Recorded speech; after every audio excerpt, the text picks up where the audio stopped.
Daniel pasal 1. Di Istana Babel.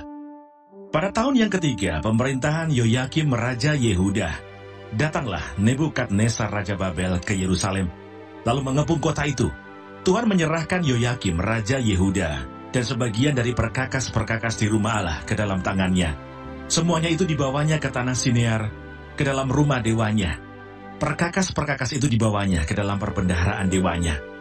Lalu raja bertitah kepada Aspenas, kepala istananya, untuk membawa beberapa orang Israel yang berasal dari keturunan raja dan dari kaum bangsawan, yakni orang-orang muda yang tidak ada sesuatu cela, yang berperawakan baik, yang memahami berbagai-bagai hikmat, berpengetahuan banyak, dan yang mempunyai pengertian tentang ilmu, yakni orang-orang yang cakap untuk bekerja dalam istana raja, supaya mereka diajarkan tulisan dan bahasa orang Kasdim.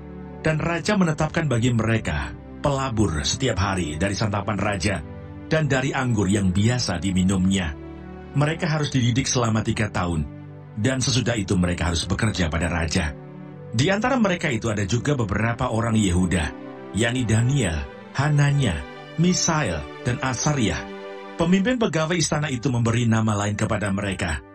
Daniel dinamainya Belsasar, Hananya dinamainya Sadrah, Misael dinamainya Mesah, dan Asariah dinamainya Abednego. Daniel berketetapan untuk tidak menajiskan dirinya dengan santapan raja dan dengan anggur yang biasa diminum raja. Dimintanyalah kepada pemimpin pegawai istana itu supaya ia tak usah menajiskan dirinya. Maka Allah mengaruniakan kepada Daniel kasih dan sayang dari pemimpin pegawai istana itu.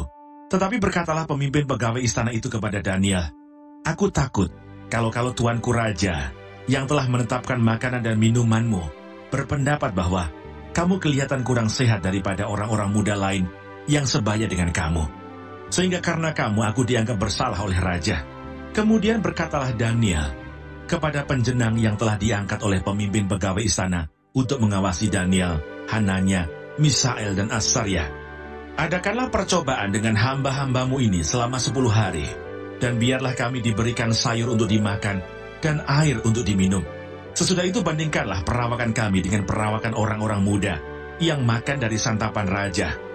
Kemudian perlakukanlah hamba-hambamu ini sesuai dengan pendapatmu." Didengarkannya lah permintaan mereka itu. Lalu diadakanlah percobaan dengan mereka selama 10 hari.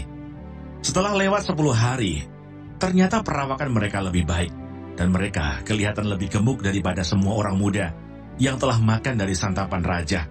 Kemudian penjenang itu selalu mengambil makanan mereka dan anggur yang harus mereka minum, lalu memberikan sayur kepada mereka. Kepada keempat orang muda itu Allah memberikan pengetahuan dan kepandaian tentang berbagai-bagai tulisan dan hikmat, sedang Daniel juga mempunyai pengertian tentang berbagai-bagai penglihatan dan mimpi. Setelah lewat waktu yang ditetapkan raja, bahwa mereka sekalian harus dibawa menghadap, maka dibawalah mereka oleh pemimpin pegawai istana itu ke hadapan Nebukadnezar. Raja bercakap-cakap dengan mereka, dan di antara mereka sekalian itu tidak didapati yang setara dengan Daniel, Hanaya, Misael, dan Asariah. Maka bekerjalah mereka itu pada raja. Dalam tiap-tiap hal yang memerlukan kebijaksanaan dan pengertian yang ditanyakan raja kepada mereka, didapatinya bahwa mereka 10 kali lebih cerdas daripada semua orang berilmu dan semua ahli campi di seluruh kerajaannya. Daniel ada di sana sampai tahun pertama pemerintahan Kores.